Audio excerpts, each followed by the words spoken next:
हैं कवि प्रदीप की नगरी बड़नगर, जहाँ से हमारे बीच चल कर के आदरणीय शुभम जी पधारते हैं। पिता की वह बात करते हैं। पिता पर क्या कहा जा सकता है कि ना सोना, ना चांदी, ना हीरे, ना मोती मेरे पास बड़ी कीमती दौलत है। मेरा कल भी उनकी बदौलत था, मेरा आज भी उनकी बदौलत।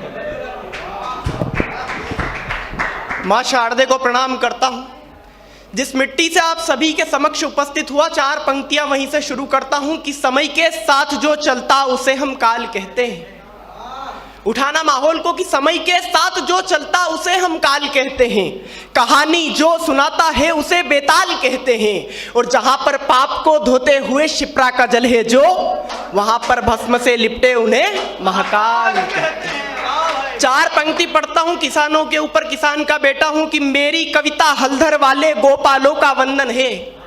क्या कहता है किसान और क्या कहता है किसान का बेटा कि मेरी कविता हलधर वाले गोपालों का वंदन है। मेरी कविता में किसान का हृदय घास सा क्रंदन है। मेरी कविता पुलकित होती माटी वाला चंदन है। और मेरी कविता में किसान को प्रणिपात अभिनंदन है। चार पंक्ति और पढ़ता हूं कि हम देते सम्मान उन्हें, वो बदले में लाठी दे देते हैं। मैं किसान आंदोलन के कुछ चित्र खींचना चाहता हूं।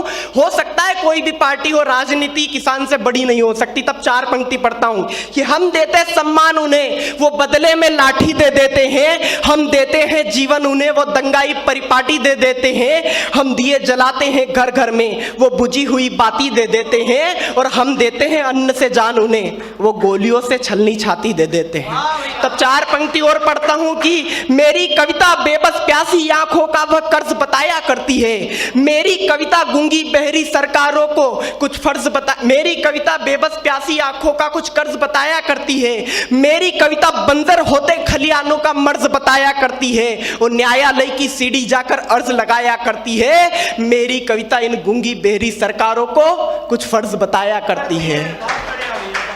और सिर्फ चार पंक्ति पढ़ के मैं मेरी जगह लेना चाहता हूं कि हम ही हैं जो रात में देर से सोते प्रात में जाग जाते हैं। क्या है हम किसान कि हम ही हैं। किसान का बेटा हूं, दर्द समझता हूं। हाँ, मैं मानता हूं कि समृद्ध किसान हूं, पर मैं दर्द बताना चाहता हूं किसान का कि हम ही हैं जो रात में देर से सोते प्रात में जाग जाते हैं। हम ही हैं जो मिट्टी के थपेड़ों से फसल अपनी उगाते हैं। और इन्हें कैसे समझ आए सियासत के जो चिंटू हैं, हम ही हैं जो निवाला मुंह में रख के खेत में भाग जाते हैं। आप सभी का बहुत बहुत धन्यवाद।